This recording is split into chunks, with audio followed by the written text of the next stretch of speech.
Песня моего деда Асыма Хамбари. Он оставил мне эту мелодию. Я как бы говорю с ним о себе, своих сомнениях, поисках. Я играю мелодию деда, а будто собираю свой орнамент из впечатлений жизни, из рассказов односельчан.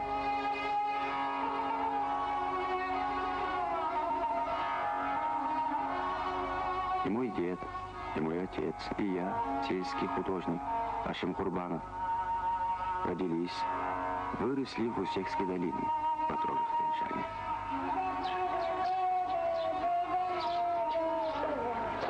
Почему я стал художником? Я пишу жизнь, которая вокруг меня. Это похоже на процесс рождения орнамента, ведь в орнаменте, как и в человеческой жизни, сплетены свет и тьма, добро и зло.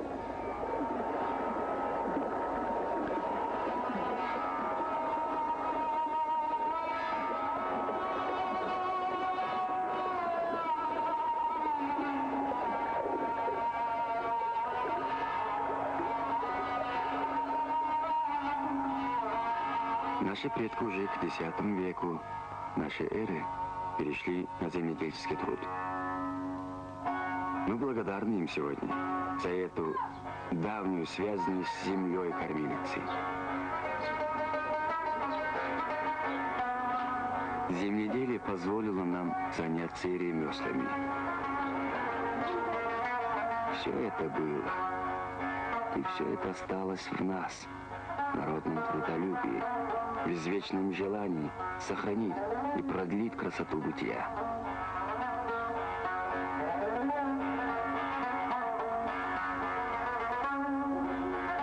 Еще в XI веке наш поэт Юсуф Баласагунский писал: «Пусть славится ремесленный народ, руками он богатство создает.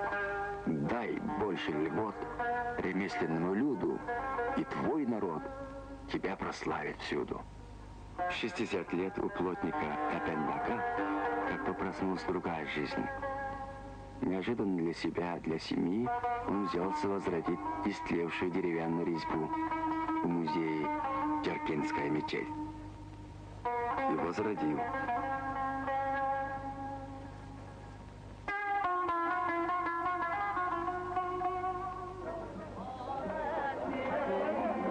Прежде чем строить дом, уйгур посадит дерево, чтобы можно было отдохнуть в его тени.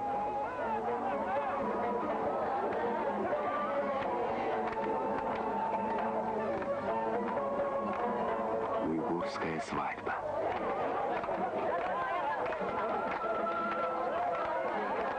Все село ревниво следит, чтобы ни одна деталь ритуала не была нарушена. Или, не дай бог, забыта. Наша семья – это маленькое и очень крепкое государство. Я не имею права жить в семье только для себя, ни с кем не считаясь.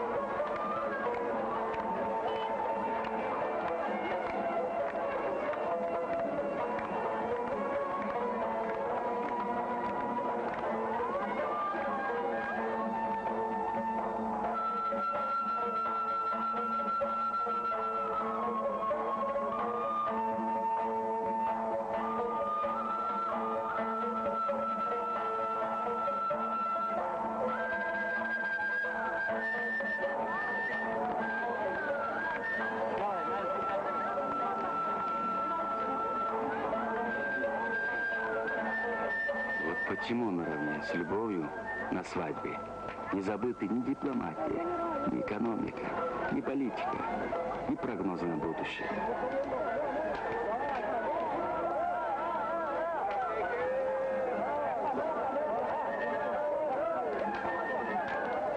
Небо, земля и огонь – все берется в свидетели.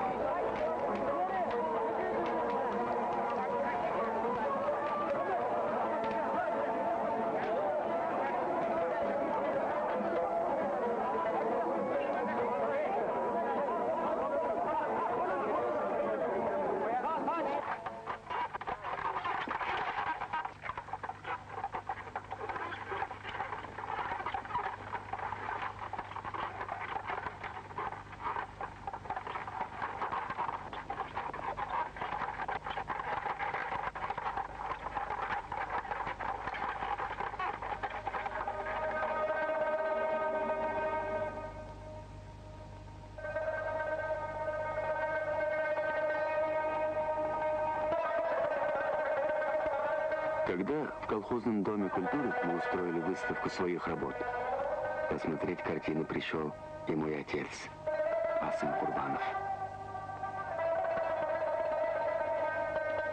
Среди работ моего друга-казаха Акана Оймаутова он выделил портрет Адалят Зайнетдиновой.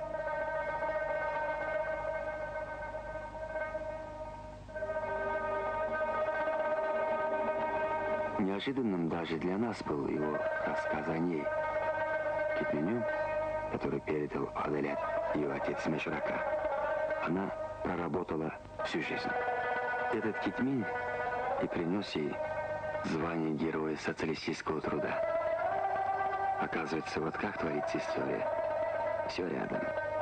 Портрет Адалят, портрет ее отца Мешрака и китмень, соединявший два поколения дехкан.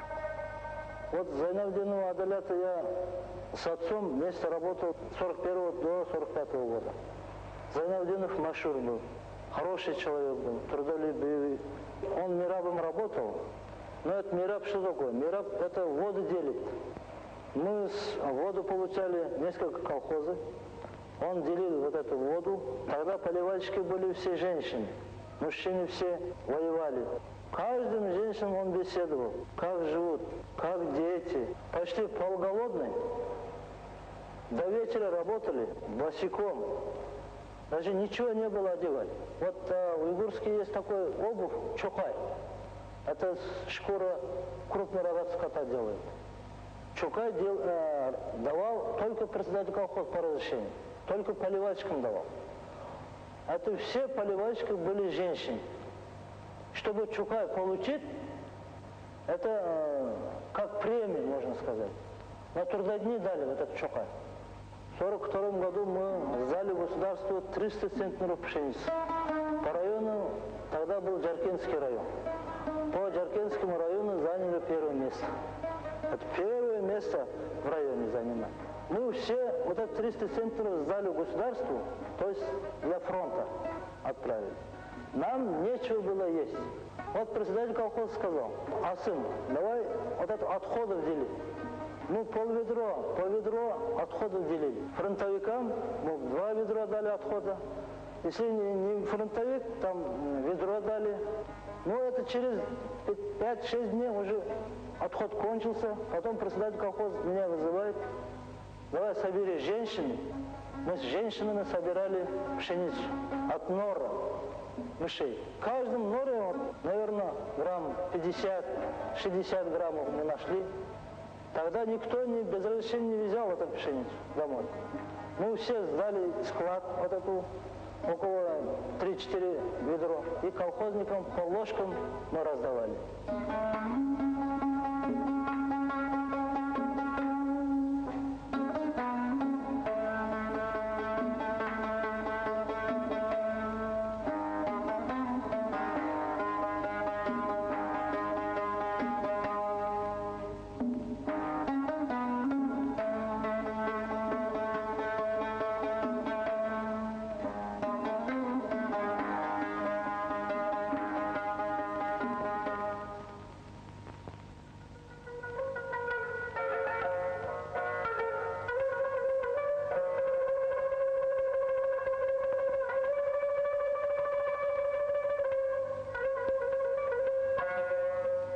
Отец часто повторяет слова Мешрака.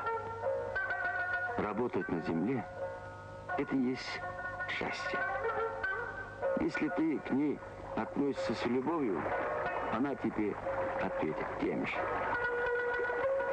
Только земля и может извесить труд дехканина. Я буду писать портрет Адалят.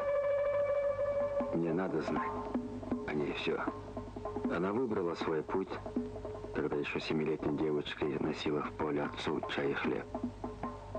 А в войну, как и многие из девушек ее поколений, сама пошла работать в поле. Потом возглавила звено.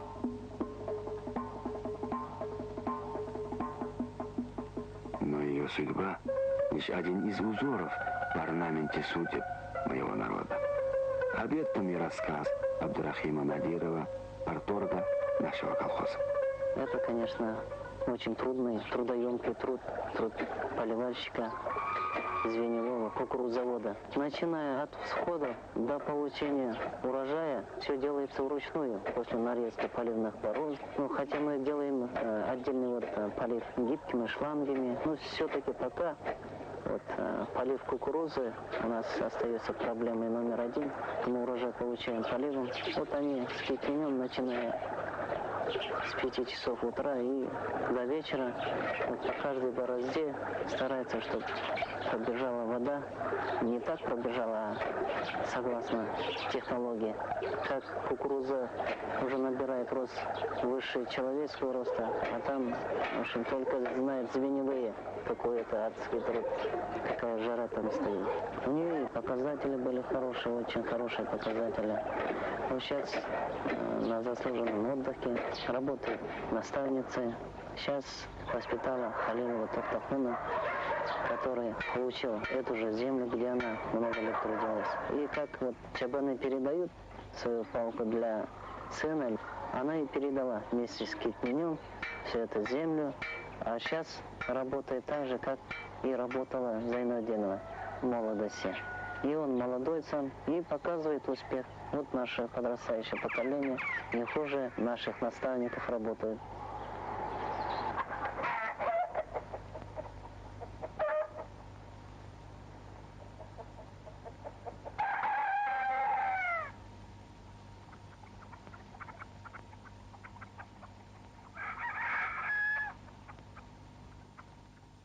Веками сложившаяся традиция в настоящее время как раз и совпала, особенно для уйгурского народа, которые и раньше трудились семейно, коллективно. Сейчас и совпало. Совпало то, что сейчас поощряется, семейный подряд, коллективный подряд, арендный подряд. Мы начали разбирать завалы вчерашнего дня на пути простых народных истин. Будь честным, будь милосердным. Помни, что ты не один. Я хочу, чтобы этот труд души, был столь же ощутим, как и труд техканина, когда он пускает воду на поле.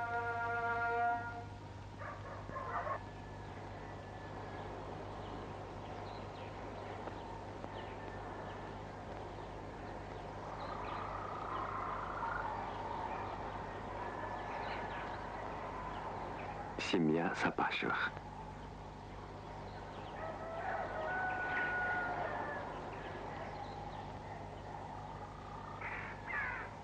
Бурханджан. Ему очень интересно, как я пишу портрет его сестры Гульсумбеви. Он мечтает стать художником. В этой семье 11 детей, а внуков и не счесть.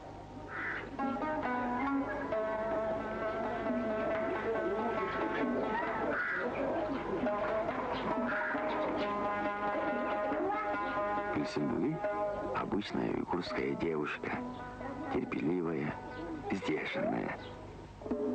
Звеньевая семейного звена, она стала тем, что мы официально называем наши маяки производства. История моего народа насчитывает не одно тысячелетие. Была у нас и своя древняя письменность, были и летописцы, все было. И могущественные государства, и эпоха упадка, разорения, все было. Остались люди, осталась душа народа.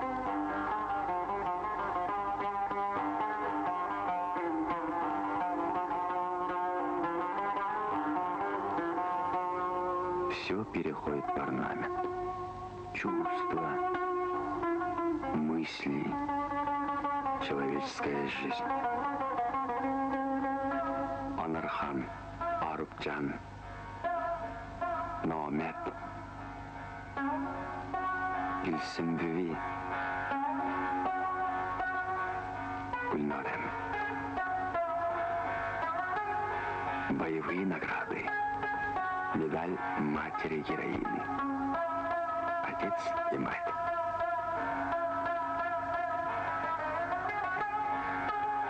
Мать растит детей.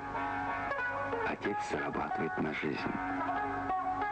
Дети просто растут, набираются ума, чтобы в свой черед отдать свои силы своим детям.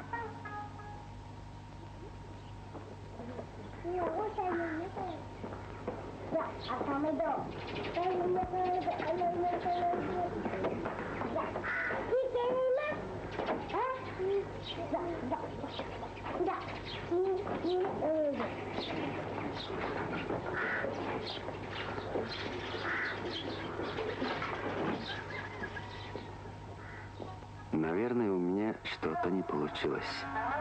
Не удалось этой работе. Что я знаю о Гульсиндуе?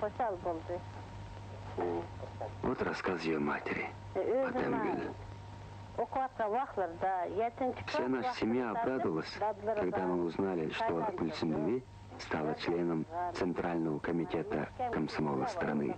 С малых лет она, как и все дети, помогала мне, отцу, работала дома, в поле. Хорошо училась. А когда отец вышел на пенсию, она заменила его. Стала работать поливальщицей. В каждом человеке я вижу и прошлое, и будущее. Я вижу, каким он был в детстве, каким станет в старости, как прожита его жизнь, достойна ли. И я хочу, чтобы в будущем мои современники вызывали уважение.